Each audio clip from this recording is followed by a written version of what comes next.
Welcome to the GRN, the Growth and Resilience Network, where every episode brings you targeted stories and strategies about professional and personal growth and resilience. The intent of each episode is to educate, energize, and equip you with information and hopefully a bit of wisdom to apply in your life and within your community. Hi, I'm Steve Piscitelli, your host, coming to you from my headquarters, my world headquarters here in Atlantic Beach, Florida.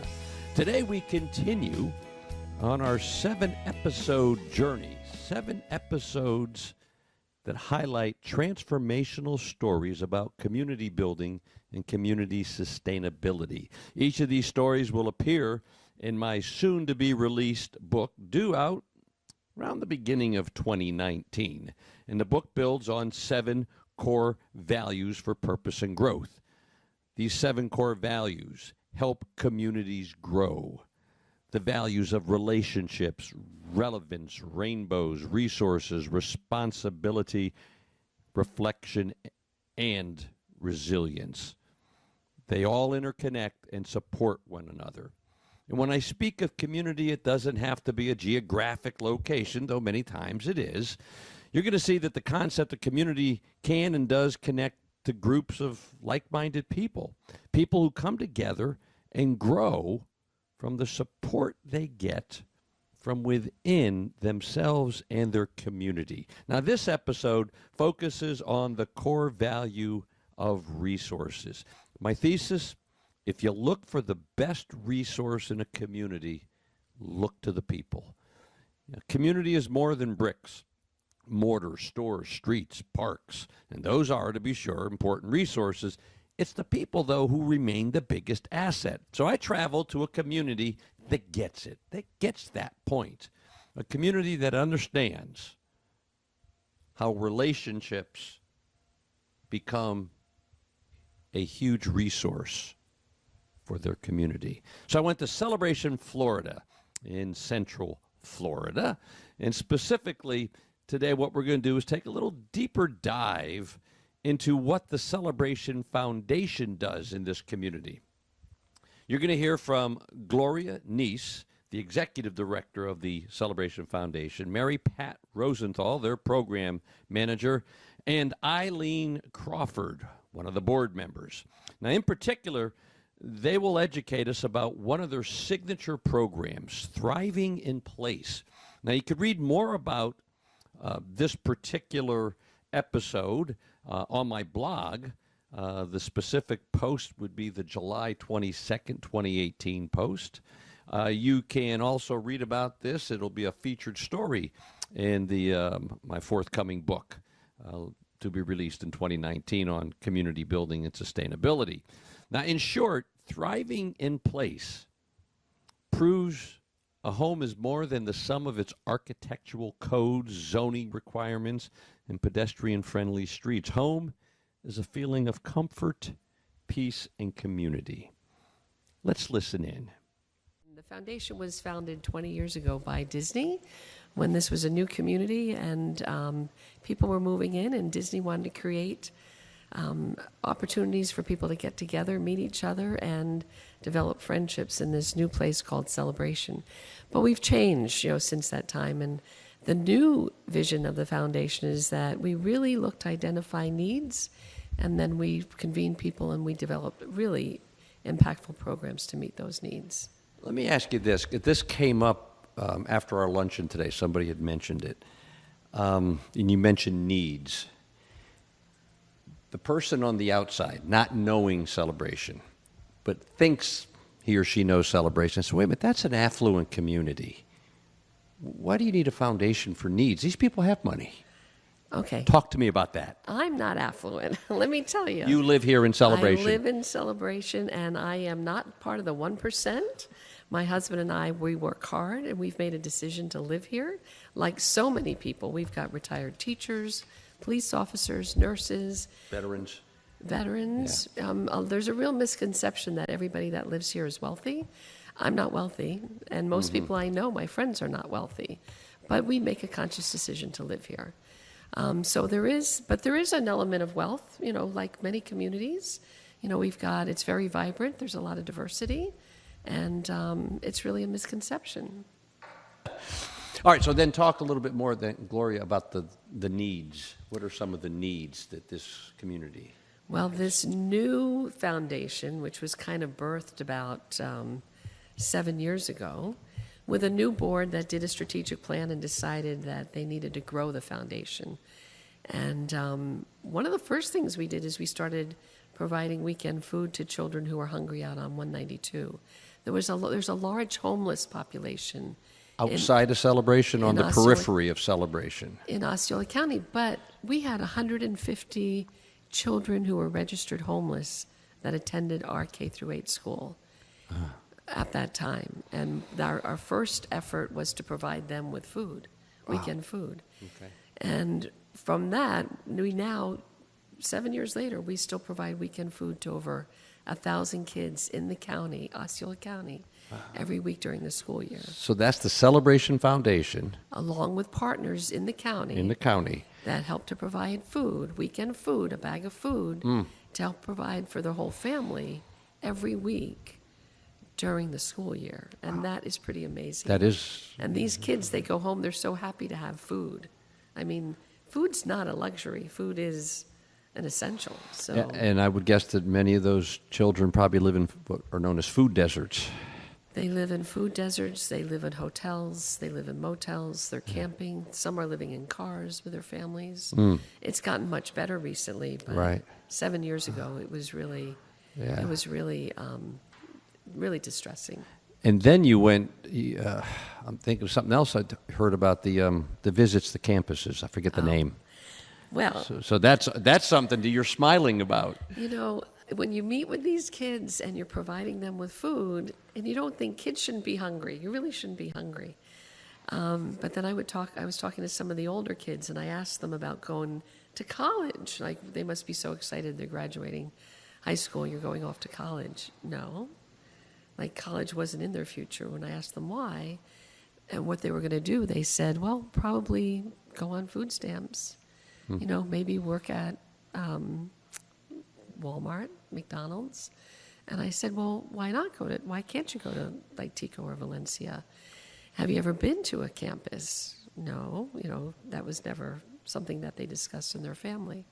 So we started a program taking kids on campus visits of the Technical College in Osceola and to Valencia College.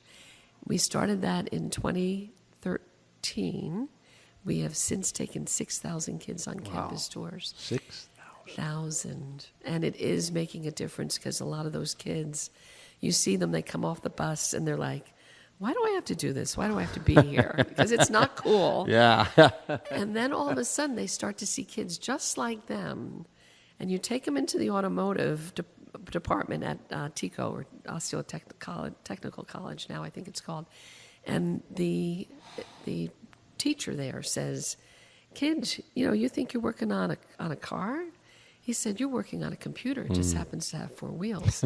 And oh, by the way, if you finish auto mechanic 1 and 2, you're going to make $40,000 a year. Wow. That resonates with them. Yeah. And then they go to Valencia, and they start to see what a real college campus looks like. And Valencia has UCF Direct Connect. So then they can start at Tico, go to Valencia, go to UCF Direct Connect, and they are going to school. They're doing post-secondary education. And that's something. I mean, true first-generation students, college Many students. of them are first generation. Yeah. And statistically, in 2010, the college-going rate in Osceola County was 41%. We were out of 67 counties in Florida, we were 57th. We were one of the worst. The state average was 52%. We are now at 57%. Yay. because of a lot of initiatives, but the foundation was part of That those. was a big one. That we were one of the initiatives that helped boost that college going rate. Now, you want to add to that? Yeah. That's what I wanted you to bring up too. Yeah. So now, at the luncheon today, we're with a whole different population that the Celebration Foundation is involved with. Talk to us about the Thrive program, or Thriving in Place, or the Thrivers, or whatever else you call it. Well, and that was appropriately named by this woman sitting next to me, Eileen Crawford, who, when we were talking about starting this program to help seniors stay in their own homes in Celebration as they got older, we didn't want to call it Aging in Place. And I'm going to let Eileen talk about why it's so important it was called Thriving. Well, we all got together, and this was back, I think Gloria started with us in 2011, and we convened our group, as you just reminded me, was it February of 2012, right? Yeah. Right after you joined us, because we had talked about the fact Gloria had already met some community members who had come in to say, "Oh, welcome to the foundation. Tell me about your life in Celebration." "Oh, I liked it here, but I have to move because I'm getting older and I need more help and I can't stay."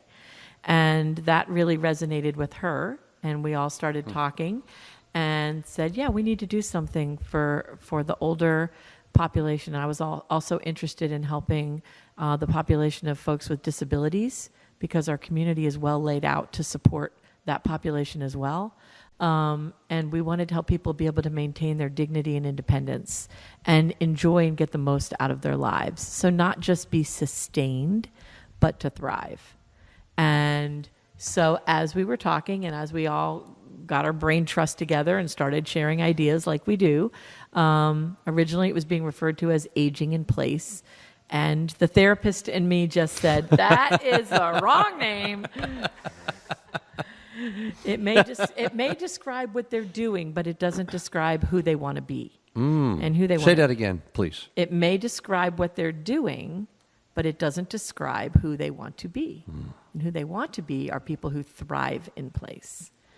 Some of us are thriving all over the place, but when we get a little older, we're thriving in place. And so it just kind of stuck. I think for a long time it was just the working title, and then it just kind of stuck, right? Yeah. Wouldn't you say? I think the members kind of like it. As an outsider, it seems it's very positive. We're not surviving. Right. We're thriving. We're thriving. That's thriving, cool and we stuff. are in place. We are a program that supports people staying in their homes, so that makes sense. So it's a good descriptor. Right. Yeah. And what I was, and again, when I'm first hearing of this, and I'm hearing about people staying in their homes, and I had these very stereotypical images coming up of people who were basically housebound, people who couldn't get out, people who were bedridden, and I saw anything but that at the luncheon today. These people are vibrant, very vocal, very opinionated, and I don't say that in a bad way, and so willing to share. And as my wife had asked the question, what was the actual question? How do you give back? Yeah. Is that what you? How do you give back to this community that is, in essence, giving to you? I mean, their hands went up, and Mary Pat, you said, "How many are volunteering?" And boom, hands went up. So it is not what I anticipated reading about it, that they're 55 plus and we don't want them to be homebound. So I'm thinking, these are really kind of decrepit people. No, not at all. Not at all. And it's, so tell us about the programs. I was at this luncheon. It's a weekly luncheon. Well, Thriving, we launched, it wasn't an easy journey. We spent 2 years doing our research, trying to figure out what we were going to be, what it was going to look like, how we were going to afford it, who was going to participate, how we were going to support it. And then we launched officially in 2015, and we did a beta test. We actually had 25 people that agreed to participate that were going to help us develop the program. They were our pioneers. And we did that summer, and then we launched officially. And like you heard somebody say, Jim, we had Mark Middleton from Growing Boulder. He came down and he did a presentation at one of the local hotels. We were packed, And he did a wonderful job of explaining, and then Eileen did, about what it was that we wanted to launch. Yeah. And we launched it with 20 members. That was in October That was 2015. 2015. With 20 members, and now you have 100 plus? 105? This is really the backbone of the program here. No, not really. The but foundation. Who are you? I am Mary Pat Rosenthal, and I am the manager of Thriving in Place. Okay.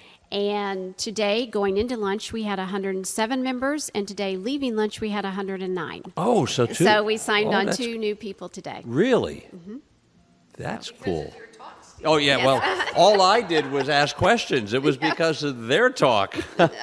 Yes, and they're, like you said, they're a very vocal group, but they're very proud to be where they are at this stage in their life and to be as active as they are. Yeah. So it's great. That's really cool that I didn't know we grew. Yes, we did. We grew today. That's good. And typically, I mean, this summer we've grown 4 new members, and typically the summer's slow because we have so many snowbirds in the community. But this year we have now, just since July, or June, I should say, we've gained 6 new members. Wow. So that's good. That's fantastic. Okay. And we took on 2 new volunteers today as well.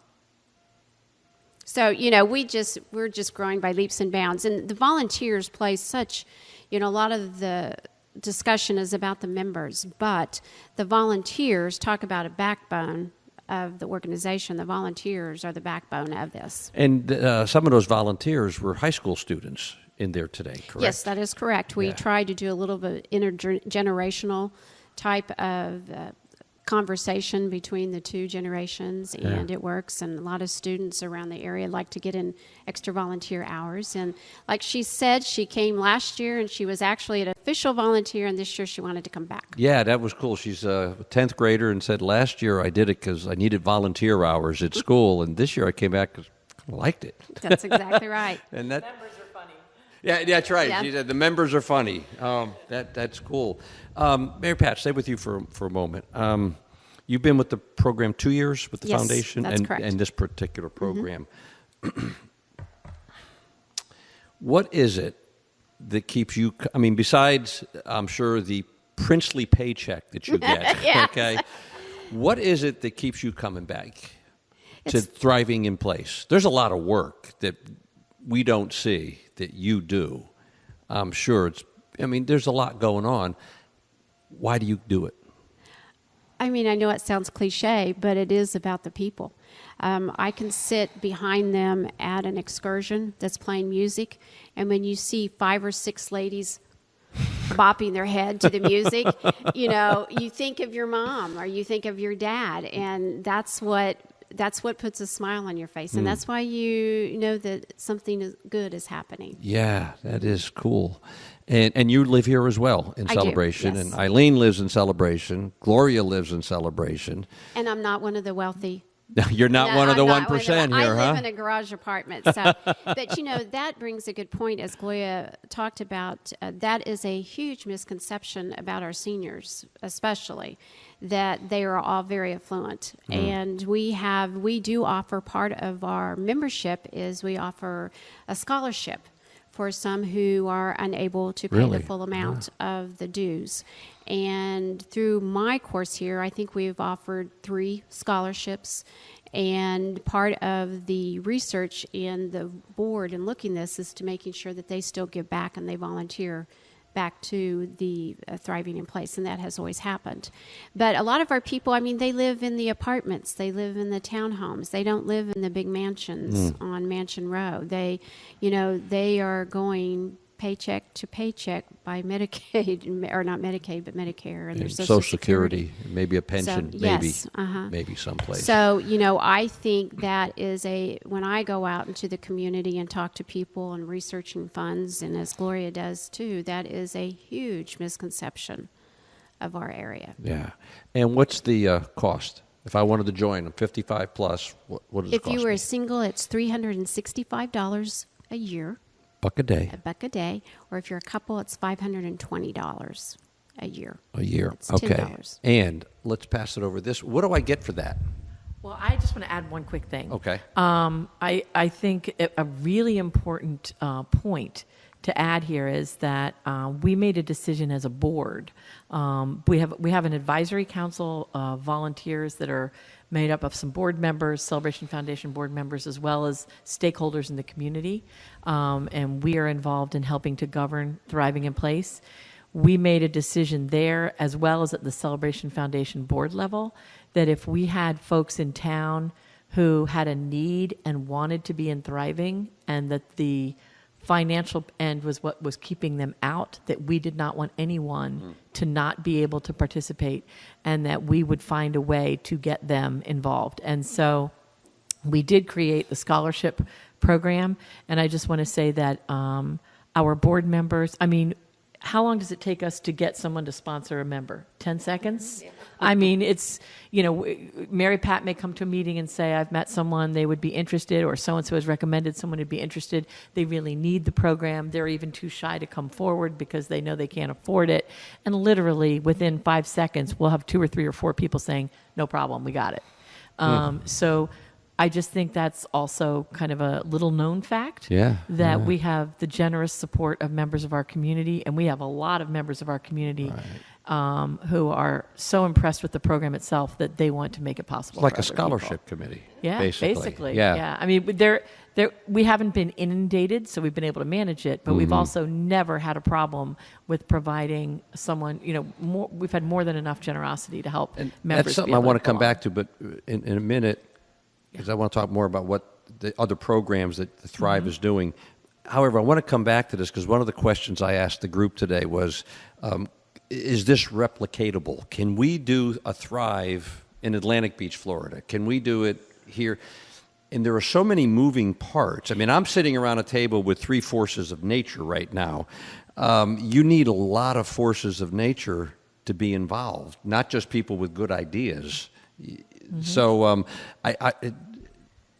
this aging Italian sometimes forgets, so don't let me forget. Before we end, I want to come back to if you were advising someone starting a Thrive or a Thrive-like program, give me the top 3 things they need. I want to come back to that, though, okay? So let's go back to Thrive. What are you doing? Okay, you've talked about a few things. You're getting them out of the house. You have a lunch every week, correct? What else are you doing? And excursions where they're singing and bopping. Yes, yeah. Well, but Steve, you saw at the luncheon today, a lot of this is directed by them, what they want and what they don't want. I mean, so one of the things that we did when we started the program is that we asked them, what do you want out of this program? This is your program. It's not, we can dictate, we can tell you that this is what we're going to do, and then it's not going to work. Whereas if we get their engagement, what would you like to see? And will you participate? Will you be involved? Will you lead this? And a lot of them do. Like, it was JJ's idea to do Coffee on the Corner, right? And she went out and she found the support for it, and she got people involved, and Dale wanted to help with a newsletter, and it's just grown organically. It has grown organically, and the fact is that when they started the program, you know, because it's a service organization, and we found out, you know, the service is very important. We have some members who use us only for the transportation, and that's fabulous. But what we have also learned is that the socialization is so vital and so important to these folks. And they were saying today, I mean, they've developed groups outside of Thrive, which is wonderful. You know, we have a group that meets breakfast over here. We have a group that does book club in their home. You know, it's grown. And, you know, it's not that we don't want to hoard everyone underneath us. We want them to be able to have that aspect to enrich their lives. But that being said, for the $365, they get lunch once a week, transportation, up to 10 rides a month, not including coming to our lunches or our social activities. So when you think about transportation for medical transport, going up because they've come out of the hospital and they need to see their physical therapists, they need the doctor's visits, they need to go get their prescriptions. For people that are living alone and independently, and one of the things they'll say, they don't like to ask for favors. You know, it's really hard to ask. None of us really, very few people really like to ask for favors, But when you're a member of Thriving, what you're doing is you're calling and you're getting a service that you've paid into. And how many transportations a month did you say? Or what was it? You said 10. 10 Well, per month or per year? per month. That's a lot. It's a lot. And That- like when they come to lunch, we don't use that as 2 trips. We use that as 1 trip because we want them to have the social, but we also want to make sure that there are a sufficient number of rides for the medical, that are highly important when they need it. So they get the opportunity to come to lunch. Mary Pat and Becky do a great job of hosting bingo or a book club here or coffee on the corner or an excursion or there's just poker. And actually, a funny story is that when we started this program, when Eileen and I started this with our group way back in 2012, people said one of the common complaints was there wasn't enough for them to do. There was nothing. The volunteers were saying this? No, the members. Oh, the members. The seniors in our community, because there weren't any programs. So there were no programs that offered support, such as services like transportation or a companion visit or an errand assistant. But also there wasn't a lot of opportunity for social engagement. Now they complain because there's so much to do they can't decide what to do. Well, and I looked at when you're looking at the website, and I'm seeing things like, for what the volunteers do, activities partners, companion visits, handy person, newsletter contributor, transportation, friendly telephone calls, office assistant, event assistant, errand assistant, Thrive promoter. And the one I had asked them about at the luncheon today, which really caught me, was the friendly telephone calls. I just think that's cool. And is that something that, like, if you're paying attention, you say, we've noticed that we haven't seen Eileen in a while, and I heard that she's feeling a little ill or a little blue. Is that how you start these things? Usually they start off by a family member requesting that we check on their mom, and because they are not living here and they want to make sure that someone just touches base with her. And that's usually how that starts. Now, there are lots of other occasions when we've had people that have been ill and we haven't seen them because we do get used to our regulars at lunch. But, you have to take into account our attendance at lunch is only half of our membership. If we have 50 members at lunch, we have another 55, 57 that aren't there. You want to add anything to that? Because I know I don't want. You've got to go out and raise money, so I can't keep you here all afternoon. You got sponsorships to get. I want to tell a quick story. One of our sponsors, one of our major sponsors of the program, a couple that live in town, made a couple of sizable donations to the program, and they were at dinner up at Buca di Beppo, which is a restaurant up on 192. And they overheard a couple next to them talking about that darn Thriving program. So they kind of perked up and they were like listening in, and then they thought they would introduce themselves and kind of ask them what they meant about the program. And the couple said that they were visiting their dad from Texas. But he was so busy because of Thriving, he didn't have time to spend with them. So they really were very happy about the program. And it was really good for the donor to hear that because it was nothing you could script. Right. But the truth is, their dad was so happy in the program that he didn't really need his adult children to come in and check up on him or to take care of him. And because he was so independent, because of Thriving in Place. And one of your members after the luncheon came up to me very proudly and said, here's our calendar for the month. Look at everything we have. And so I put it in my bag. I said, okay, I will look at that. That's pretty cool.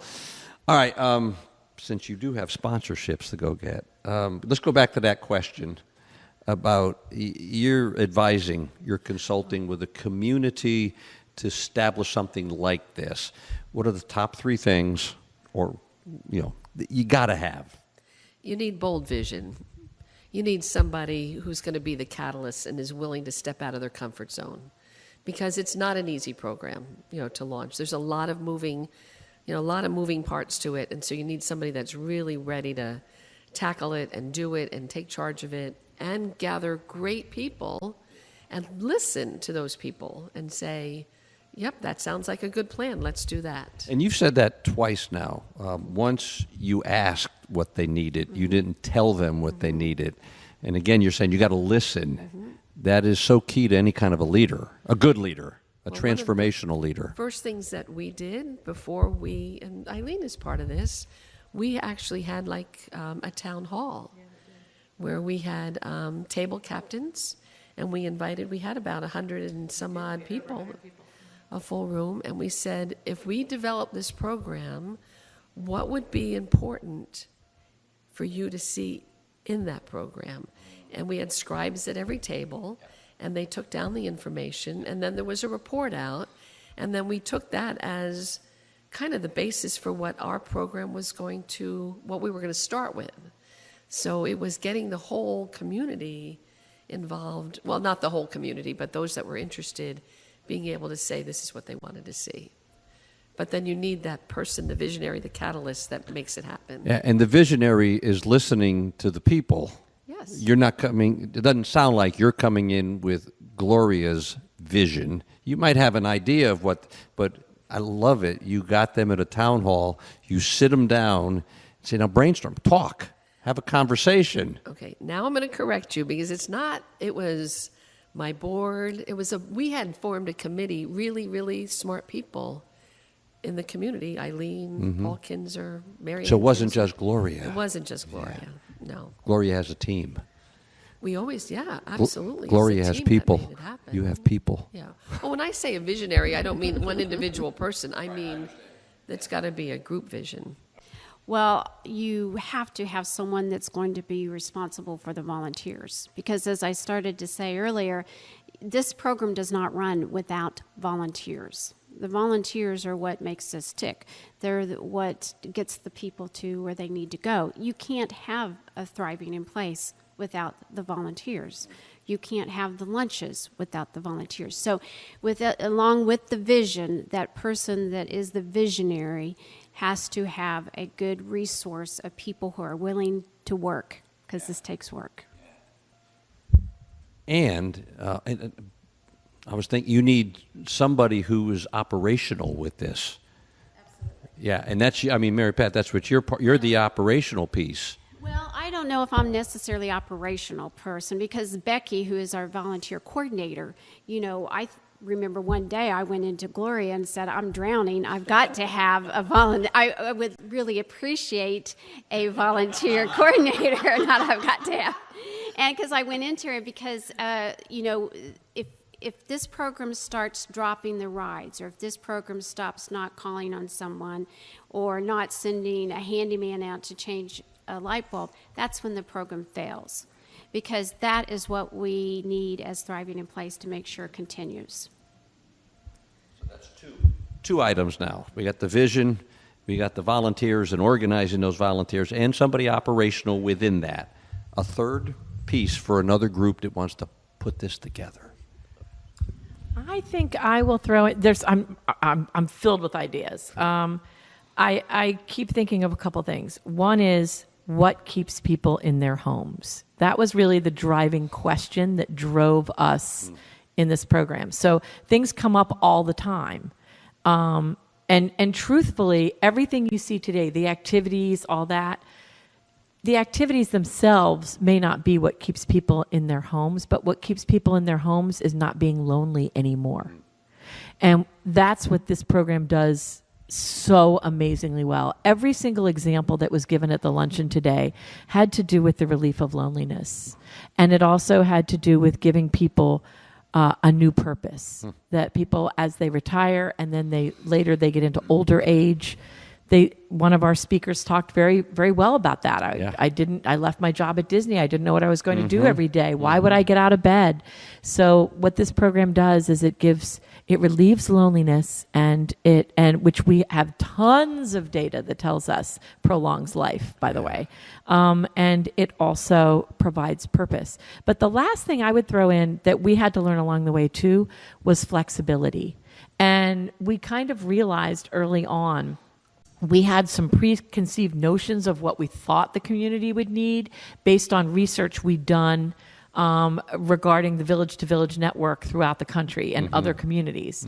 But what we learned quickly is that every community has its own personality and its own set of needs. Yeah. And what we also learned was as the population changes, as the program grows, as new people come and other people leave, that what they want at any given time may also change. And we have to not get so entrenched in what we think we have to deliver, and we need to stay open-minded in what people can, what people actually need, but what we can, following up on what Mary Pat said, critical, that what we can provide well. If we can't do it well, we don't attach it to the program. And it sounds like your key resource is relationships. It's that's what I kept on hearing. That's the key resource. And you and I in another email exchange, Eileen and I, we were talking about that. It's not about the buildings. It's not about the architecture. It's about the people.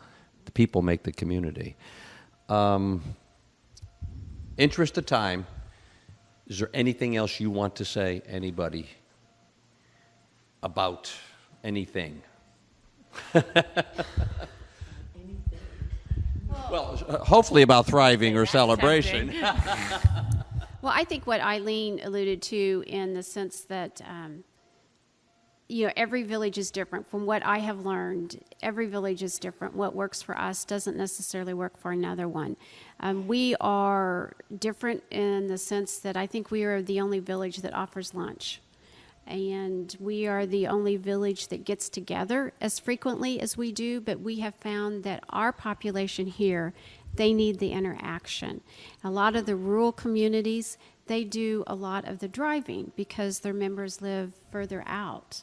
And that's what they have found they need. So any village is going to be different. Yeah. This is just thriving in place and celebration. Right. So the summation of that is the village needs to fit the needs of the community. You don't fit the community into the village. The village needs to pay attention to the villagers. Yeah, yes. Exactly. Yeah. You better do that. Yeah, that's cool. Okay, I think we can put a wrap on it. How about that? The village needs to pay attention to the villagers. What a way to end that powerful conversation with three forces of nature. One more example of what community encompasses and what community can do. I come back to the words of Maya Angelou. The ache for home lives in all of us. The safe place where we can go as we are and not be questioned.